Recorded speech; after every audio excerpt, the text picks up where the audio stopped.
हमें सबको उम्मीद थी कि भाई ये ऐसा कुछ ना कुछ जरूर करेगा। इतना तो नहीं था, क्या कहूंगा मैं, कि भाई यहाँ तक पहुंचेगा और ऐसा इंडिया के लिए इतना कर देगा कि वर्ल्ड क्लास बॉलर बन जाएगा। क्योंकि उनकी पत्नी के साथ लगातार विवाद चल रहा है करीब 5 सालों से 6 सालों से, तो उन्होंने एक बार ये भी कहा था कि वो सुसाइड अटेम्प्ट कर चुके थे। तो सर, क्या कभी ऐसा हुआ है कि शमी ने अचानक आपको फोन किया हो हताश होकर? मैं भी बड़ा शौक था जब मुझे पता चला ये चीजें। लाइफ है, लाइफ में उतार चढ़ाव आते ही रहते हैं, हर इंसान की आते हैं। बस वो है कि भाई ये सेलिब्रिटी है तो इसके ज्यादा हाईलाइट हो जाते हैं। नमस्कार दोस्तों, स्वागत है आप सभी का पत्रिका उत्तर प्रदेश के इस पेज पे। आज हम लोग बात करने वाले हैं शमी, मोहम्मद घाटी गेंदबाज, तेज गेंदबाज शमी के कोच के साथ। आज हमारे साथ हमारे लाइव सेशन में हमारे साथ जुड़े हुए हैं बदरुद्दीन साहब। बहुत बहुत स्वागत है सर आपका पत्रिका उत्तर प्रदेश पे। Thank you sir. हाल ही में इंडिया ने न्यूजीलैंड को हराकर फाइनल में जगह बना ली है और ये करीब चौथी बार ऐसा है जब जो इंडिया जो है वो फाइनल में जगह बना पाई है। तो ऐसे में जो सेमीफाइनल का ये जो मैच रहा उसमें शमी ने बहुत ही शानदार और ऐतिहासिक प्रदर्शन किया है। कैसा लग रहा है सर आपको? देखिए, बेहद खुशी की बात है, कोई भी आपका स्टूडेंट अगर ऐसा परफॉर्म करता है जिससे आपकी देश की टीम को फाइनल में जगह मिल जाए, और वो भी ऐसी परफॉर्मेंस के आज तक कभी किसी ने ना की हो। वर्ल्ड कप में क्या इंडिया में मेरे ख्याल से आज तक कभी किसी ने 7 विकेट नहीं लिए, पहली बार ऐसा हुआ है। तो जाहिर सी बात है, बहुत ही खुशी का लम्हा है हमारे लिए। बिल्कुल, इससे पहले आशीष नेहरा ने एक मैच में 6 विकेट लिया था, उसको रिकॉर्ड ब्रेक करते हुए अब मोहम्मद शमी ने जो है 7 विकेट लेकर के इतिहास रच दिया है और वो पहले ऐसे भारतीय तेज गेंदबाज बन चुके हैं जो वर्ल्ड कप में सिर्फ 17 मैचों खेल करके वो 51 विकेट ले चुके हैं। तो वो इतिहास रच चुके हैं। सर, शमी के बारे में हम लोग शुरुआत से बात करना चाहेंगे कि अब हालांकि उनकी जर्नी पे बात नहीं होगी क्योंकि ऑलरेडी बहुत सारे इंटरव्यूज हैं और बहुत सारी ऐसी बातें हैं जो जर्नी आ चुकी हैं सब लोगों के सामने। कुछ ऐसी बातें जो अभी इंटरनेट पे ना हो और उनसे संबंधित हो, हम उस पर बात करना चाहेंगे। तो मैं आपसे ये जानना चाहता हूं, क्योंकि आप कोच हैं, शुरुआत के दिनों में आपने उन्हें देखा है, शुरुआत में वो कैसे स्ट्रगल करते आए, कैसे खेले, कैसे सीखे, बॉल पकड़ने से लेकर के अब वो जब इंडिया के लिए खेल रहे हैं तब भी आप उनके साथ हैं। तो मैं ये जानना चाहूंगा कि जब आपके पास वो आए तो उनका पहला दिन कैसा था? जब आपके ट्रेनिंग इंस्टीट्यूट में वो पहुंचे तो उनका पहला दिन कैसा था, उनका एक्सपीरियंस कैसा था, वो कैसे परफॉर्म कर रहे थे? देखिए, जब पहली बार वो मेरे पास आया था, उसके फादर के साथ आया था, और वो बाकी मुझसे बताया उन्होंने कि ये मेरा बेटा है और ये फास्ट बॉलर है एक बहुत अच्छा, और गांव में पूरा इन्हें आसपास के एरिया में बहुत तहलका मचा रखा है। मैंने चलिए देखते हैं। फिर मेरे यहाँ नेट का टाइम था, वो नेट चल रहा था उस टाइम, तो नेट पे प्रैक्टिस हो रही थी। तो मैंने उसको वार्म अप के लिए कहा, मैंने कहा आप वार्म अप करिए जाके, और उसके बाद जो है फिर मैंने उसको बॉल दिया एक, तो उसने बॉल डालना शुरू किया। तो करीब हम लोग बातचीत करते रहे और उसको मैं वॉच भी करता रहा। करीब आधा पौन घंटा उसने बॉल डाला। तो मुझे जो जिस बात ने उसकी इम्प्रेस किया था वो एक बात यही थी कि जो पहला बॉल जिस स्पीड से डाला था उसने, और आधे घंटे बाद भी तकरीबन वही स्पीड से बॉल डाल रहा था वो, जबकि उसके बाद ना स्पाइक थे ना कोई ऐसे थे, कोई शूज भी बहुत बढ़िया नहीं। मतलब जैसा शुरुआती दिनों में ऐसा बॉलर, ऐसा लड़का हमें कभी भी देखने को मिलता है कि इतनी तेज बॉल डाल रहा हो। और तो उसी बात से मैं उसकी इम्प्रेस हुआ। मैंने उसके फादर से बात करी कि भाई ये लड़का इसको मेहनत कराइए। मैंने उनसे बात करी कि ऐसा तो नहीं है कि 2-4 महीने में छोड़ के चला जाए, मेहनत ना कर पाए यहाँ के हिसाब से। तो बोला नहीं, ये मेहनत करेगा जी, और आप इसको अपने अंडर में ले लीजिए। तो मैंने कहा ठीक है, रेगुलर कैसे आएगा, काफी दूर है इसका घर, करीब 25 किलोमीटर इसका गांव था वहां से, स्टेडियम जहाँ पे जगह थी स्टेडियम। तो बोले ये आया करेगा, जैसे भी आएगा आएगा, लेकिन रेगुलर रहेगा। मैंने कहा सबसे पहले कि रेगुलर करना पड़ेगा। तो बोला रेगुलर ही रहेगा। तो ये शुरुआती दिन, पहला दिन उसका ऐसा था कि बहुत इम्प्रेस पहले दिन किया था उसने मुझे, लेकिन ये नहीं था कि मुझे ऐसा वो इतनी दूर तक चला जाएगा, ऐसा कर देगा, ऐसा उम्मीद नहीं थी पहले दिन। तो मुझे क्या हूँ तो अच्छा, तो आप कुल मिलाकर ये कहना चाहते हैं कि वो काफी एनर्जेटिक दिख रहे थे और उनकी जो एनर्जी थी वो अंत तक, जैसे पहले बॉल वो डालते हैं वो 5 ओवर 4 ओवर बाद भी वही स्पीड के साथ और उसी एनर्जी के साथ वो बॉलिंग करते थे। जी बिल्कुल।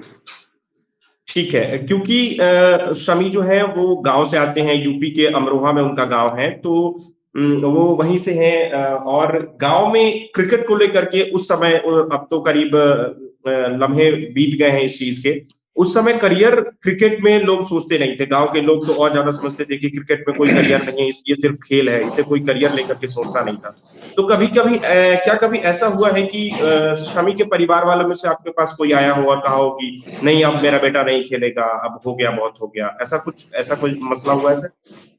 नहीं, कभी नहीं हुआ ऐसा कभी नहीं हुआ। उसके फादर ही खुद बहुत इंटरेस्टेड थे, भाई भी इंटरेस्टेड थे उसके, तो उन्होंने उसको हमेशा मोटिवेट किया और उसको मतलब अगर एक आध बार जैसे निराशा भी हुई कहीं पे कोई चीज़, जैसे 19 के ट्रायल की बात कर रहे हैं हम, 19 के ट्रायल पे यूपी पे गया था तो उस टाइम निराश भी हुआ।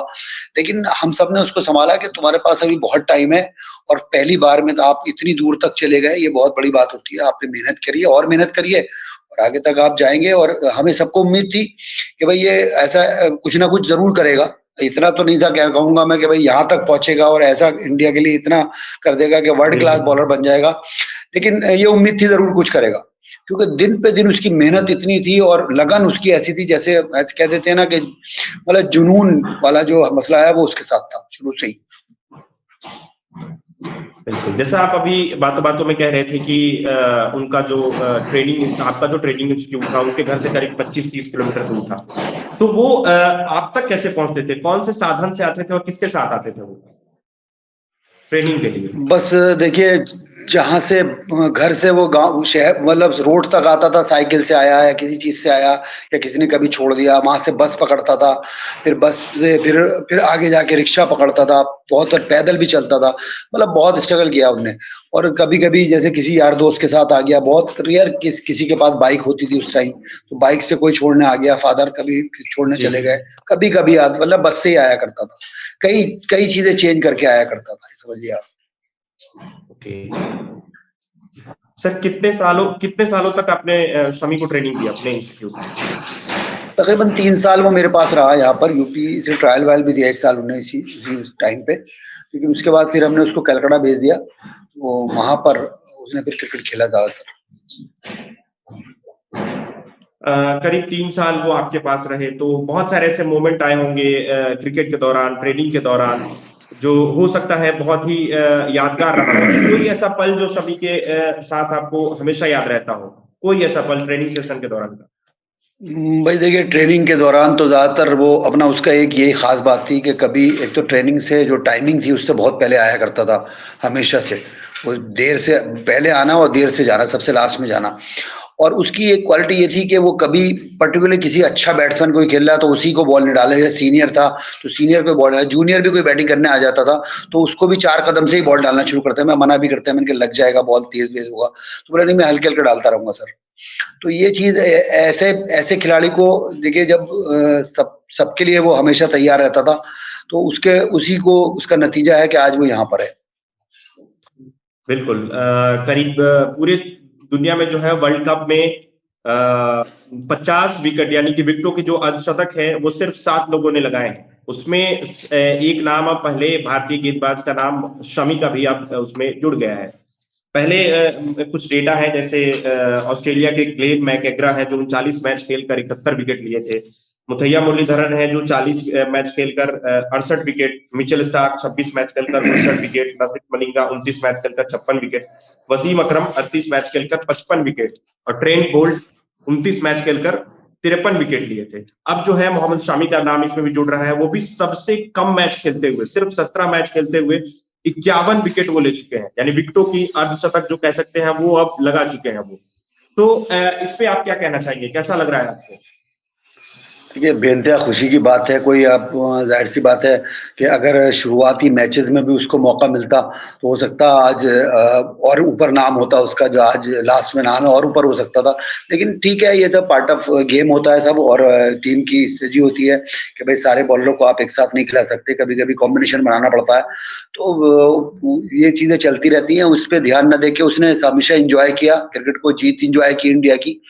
और ये मतलब वर्ल्ड क्लास बॉलर होना या फिर सबसे ज़्यादा विकेट लेना, ये सब चीज़ें तो रहेंगी, लेकिन असली चीज़ है कि आपकी परफ़ॉर्मेंस से आप अपने देश को जिता रहे हैं। सबसे बड़ी चीज ये है। बिल्कुल, बिल्कुल, बिल्कुल। सर, एक तारीख जो आपकी ज़िंदगी में भी बहुत इम्पोर्टेंट होंगे, शमी के परिवार की ज़िंदगी में भी बहुत इम्पोर्टेंट होंगे और वाक़ई शमी के लाइफ में भी बहुत इम्पोर्टेंट होंगी। 6 जनवरी 2013 का वो दिन था, दिल्ली का अरुण जेटली स्टेडियम, पाकिस्तान के खिलाफ उन्होंने वनडे डेब्यू किया था। तो कैसा था माहौल सर उस समय? आप लोग कैसे एन्जॉय कर रहे थे? परिवार कैसे एन्जॉय कर रहा था? कैसे आपने उन्हें देखा डेब्यू करते हुए और कैसा लग रहा था उस समय आपको? देखिए, हमें तो उम्मीद थी जब वो उससे पहले मैच था बंगाल में, कलकत्ता में मैच था, तो मैं और उसके फादर वहीं देखने गए थे। हमें उम्मीद थी कि इस मैच में शायद उसका डेब्यू होगा, क्योंकि वो लोकल बंदा है वहाँ का, कलकत्ता में। लेकिन वहाँ पे उसको मौका नहीं मिल पाया था खेलने का, तो दिल्ली फिर हम नहीं गए मैच देखने। मैंने कहा भाई हम नहीं जाते। लेकिन जो भी जैसे पता चल गया था उसको रात को कि मैं आज प्लेइंग कर रहा हूँ, तो बताया था उसने, तो जाहिर सी बात है कि बेइंतहा खुशी का दिन था वो हम सब लोगों के लिए।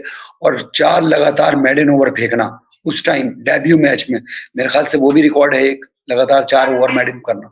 पाकिस्तान के खिलाफ जब भी जो भी मैच होते हैं और खासकर वनडे जो 50 ओवर का मैच होता है, वो पाकिस्तान के खिलाफ होते ही भारत का बहुत ही रोमांचक मैच होता है।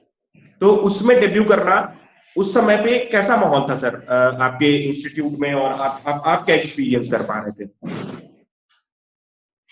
देखिए, वही चीज़ होती है, पाकिस्तान इंडिया पाकिस्तान का जब भी मैच होता है तो एक्स्ट्रा टेंशन होती है उनमें, सब में, सारे प्लेयर्स में भी होती है।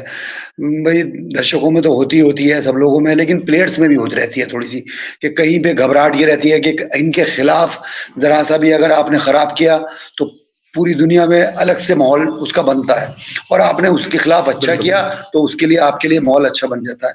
तो थोड़ा सा हल्का सा झिझक तो रहती है सबको, लेकिन हमें उम्मीद थी जैसा वो लगातार करता आ रहा था अच्छा, पूरे डोमेस्टिक में उन्होंने बहुत बढ़िया किया था, और जो पिछले मैचेस से जो खेल रहा था वो उसमें भी अच्छा किया था। लेकिन डेब्यू में पाकिस्तान के खिलाफ डेब्यू, वो भी तो थोड़ा सा झिझक तो रहती है सबको, लेकिन उसने उम्मीद हमें वही थी कि बहुत अच्छा करेगा, और उसने अच्छा किया। बिल्कुल सर, लास्ट टाइम शमी से कब बात हुई? अभी मेरी पिछले मैच के बाद हुई थी, सेमीफाइनल से पहले 2 ही दिन पहले बात हुई थी मेरी। तो बहुत ज़्यादा कॉन्फिडेंस दिखा रहा था और पूछ रहा था कि अच्छा चल रहा है सब कुछ, और मैंने कहा भाई अच्छा बॉल, इससे अच्छा और क्या करोगे, इससे अच्छा बॉल डाल रहे हो, सबसे बढ़िया यही करते रहना है आपको। और अभी दो स्पेल आपके और चाहिए हमें मैच जीतने के लिए, तो भाई एक सेमीफाइनल बचा है, एक फाइनल बचा है, उसमें आप बढ़िया करके दिए, 2 स्पेल करी और इंडिया को टीम जिताई, इंडिया फाइनल जिताई इंडिया। बिल्कुल। एक और सवाल है सर, बहुत ही गंभीर सवाल है। शमी ने एक बार वीडियो में और या किसी इंटरव्यू में बात करते हुए उन्होंने कहा था कि उन्होंने, क्योंकि उनकी पत्नी के साथ लगातार विवाद चल रहा है करीब 5 सालों से 6 सालों से, तो उन्होंने एक बार ये भी कहा था कि वो सुसाइड अटेम्प्ट कर चुके थे। तो सर, क्या कभी ऐसा हुआ है कि शमी ने अचानक आपको फोन किया हो हताश होकर, या फिर अचानक आपसे फोन किया हो और आप उन्होंने अपनी निजी परेशानी आपसे शेयर की हो, ऐसा कभी हुआ है सर? नहीं, मेरे साथ तो ऐसा कभी नहीं हुआ, उसने मुझे कभी ऐसी परेशानी के बारे में बताया भी नहीं। मैं भी बड़ा शॉक था जब मुझे पता चला ये चीज़ें कि विवाद है उनकी पत्नी से, तो मुझे न्यूज़ के माध्यम से ही पता चला था। मुझसे उन्होंने कभी ज़िक्र नहीं किया इस टाइप का। और देखिए ये तो लाइफ है, लाइफ में उतार-चढ़ाव आते ही रहते हैं, हर इंसान की आते हैं। बस वो है कि भई ये सेलिब्रिटी हैं तो इसके ज़्यादा हाइलाइट हो जाते हैं सेलिब्रिटीज़ के। तो ये सब चीज़ें चलती रहीं, जो बिल्कुल। इनसे उभर जाता है वही बड़ा खिलाड़ी है, बड़ा इंसान है। भई जो भी आप पे ज़िंदगी में उतार-चढ़ाव आते हैं, आप उनसे उभरना ही पड़ेगा, आपको बुरे दिन, अच्छे दिन सब आते हैं। तो आप उनसे उभर के ही बड़े बन सकते हैं। सर, आपकी पहली मुलाकात हसी जहां से हुई है कब हुई थी, या फिर आपकी उनसे मुलाकात भी हुई है या नहीं अभी तक? नहीं, मेरी मुलाकात हुई थी उनकी जब मैं बंगाल गया था, जब एक बार वहाँ पर उनके फ़ादर के साथ ही तभी मुलाकात हुई थी मेरी, और उसके बाद फिर शादी में मुलाकात हुई, शादी भी में रहा मैं। मुलाकात कई बार हो चुकी है मेरी तो उनसे। लेकिन मुझे कभी ऐसा लगा नहीं कि कुछ ऐसा इनमें आपस में कोई ऐसा विवाद है या कुछ है। अब पता नहीं क्या चीज़ें हैं, कैसी हैं, क्या, तो वो दोनों ही जान सकते हैं ज़्यादा बेटर। बिल्कुल। क्योंकि सर अब पत्रिका उत्तर प्रदेश के जो व्यूअर्स है, जो दर्शक है, आपको वो देख रहे हैं, और अब ऐसा समय है कि लोग शमी जैसे बेटे को देख करके सबके गार्जियन चाहते हैं, सबके माँ बाप चाहते हैं कि हमारा बच्चा भी इतना ही तरक्की करे और उतना ही देश के लिए काम करे, देश का नाम रोशन करे। तो क्योंकि आप उनके कोच रह चुके हैं, आपने उन्हें तैयार किया है, तो आपने उन्हें दिशा निर्देश दिया है, तो लोग सुनना चाहते हैं कि कैसे जो बच्चे ट्रेनिंग कर रहे हो, जो क्रिकेट में अपना करियर बनाना चाहते हो, उनके लिए आप क्या कहना चाहेंगे सर? देखिए, क्रिकेट में कोई शॉर्टकट नहीं है। आजकल थोड़ा-सा माहौल अलग हो गया है, बच्चे शो ऑफ ज़्यादा करते हैं और मेहनत कम करना चाहते हैं, रिज़ल्ट ज़्यादा चाहते हैं। वो रिज़ल्ट जो कम मेहनत का रिज़ल्ट है, वो ज़्यादा दूर तक नहीं जाता। हो सकता है कि आप हल्की मेहनत से आप टीम में पहुँच जाएँ, लेकिन जो आज दिखाई दे रहा है आपको, मेहनत का रंग, इतने सालों से लगातार करता हुआ इंसान दिखाई दे रहा है कि हर मैच में अलग ही दिख रहा है आपको वो। तो वो आपको मेहनत से ही मिल सकता है। और आपने जो भी बच्चे मेहनत करेंगे, तो उनको सब कुछ मिलेगा। ऐसा नहीं है कि आप निराश नहीं हो, आप मेहनत कर रहे हैं, हो सकता है आपको लेट मिले, मेहनत का फल हो सकता है लेट मिले, लेकिन मिलता ज़रूर है। मैं सारी बच्चों से जो भी क्रिकेट खेल रहे हैं, उनसे मैं यही कहना चाहूँगा कि कहीं पे भी शॉर्टकट ना अपनाएँ, मेहनत करें और अपने चांस का इंतज़ार करें और आपको जब मौका मिले, उस मौके को भुनाने की कोशिश करें। जो मौका भुना लेता है, वो कामयाब है और जो मौके पे चूक जाता है, उसको परेशानियों का सामना करना पड़ता है। बिल्कुल आपने जो दर्शक हैं, जो बच्चे हैं, जो इस समय ट्रेनिंग कर रहे हैं, क्रिकेट में अपना करियर बनाना चाहते हैं, उनके लिए आपने मूल मंत्र दे दिया।